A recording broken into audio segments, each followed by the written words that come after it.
America, thank you so much. Rachel Bonetta is joining me here on a Monday. This is one of my favorite times of the year. Tonight, Golden State takes on Houston in Houston, Game 7. I'll take the Warriors, though I think James Harden plays really, really well. Now, this is the Looney Tune time of the year. So, as I've told you before, I'm old enough where I've covered the NBA and watched it for 4 decades. I started watching the NBA in 1972. I was like 6, 7 years old. I can remember watching the Lakers and Wilt Chamberlain and Jerry West, and Wilt was really old. And the Trailblazers a few years later had Bill Walton and Jeff Petrie and Dave Twardzik and the Sonics, and that's what I grew up with. And I can remember watching those old Sixers teams and those old Celtic teams, Nate Archibald, JoJo White. I go way back on the NBA, and I love the NBA. But at this time of the year, we get into Looney Tune conspiracy guy. LeBron's in the finals. Of course he is. The NBA wants him there. Here are the 4 conspiracy theories that I hear the most. Number 1, of course, is, hey, Colin, the refs won a Game 7. You hear that constantly on social media. Hey, the refs just wanted a Game 7. All the league wants is Game 7s for TV ratings. That's interesting theory, but here's the truth. Yeah, this is the first time since the 70s we have 2 Game 7s in the conference finals. Michael Jordan in the finals never had a Game 7. He was the most popular player ever. LeBron hasn't had many Game 7s either in the finals. You're kind of figuring out if they really wanted Game 7s, they would have more Game 7s.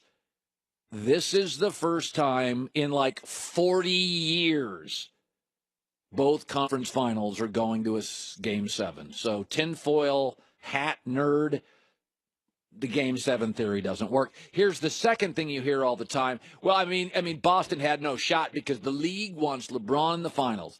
Actually, shot's a good word. Boston shot 29% in the second half. That had nothing to do with LeBron. And actually, the refs called LeBron in the fourth quarter on a bizarre 8-second violation. It's the strangest call I've ever seen. I don't know that it's a rule. I'd never seen it called. And the refs called LeBron in the fourth quarter for an 8-second violation. That was kooky madookie. LeBron's like, what? I've been in this league 15 years. I've never seen that. The strangest call in the game went against LeBron. And by the way, the Celtics shot 29% in the second half. Many of them open jumpers. That's not about Boston had no shot. The third one, of course, is the league only wants big markets in the finals. Yeah, that's interesting since both L.A. teams didn't make the playoffs and both New York teams didn't make the playoffs, and either did big market Chicago didn't do anything and big market Atlanta. None of the 4 teams from L.A. and New York are in. And by the way, the lottery, which is always rigged, right? Phoenix and Sacramento won the top 2 picks. Historically, the 2 teams that have done really well in the lottery, those glamour markets known as Orlando and Cleveland. Yeah, they only want big markets. Toronto doesn't even count for American TV ratings. OKC, Indiana. Okay. And finally, Colin, you know this one's true. NBA favors stars. They want stars. Come on, Colin, you got to admit you're right about this one. Star. Is Russell Westbrook a star?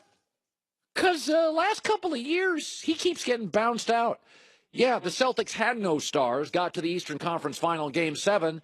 They beat Philadelphia. Ben Simmons, Joel Embiid have 2 stars. By the way, Russell Westbrook, Andrew Wiggins, Karl Anthony Towns, Jimmy Butler, Dwayne Wade, Damian Lillard won 3 playoff games combined.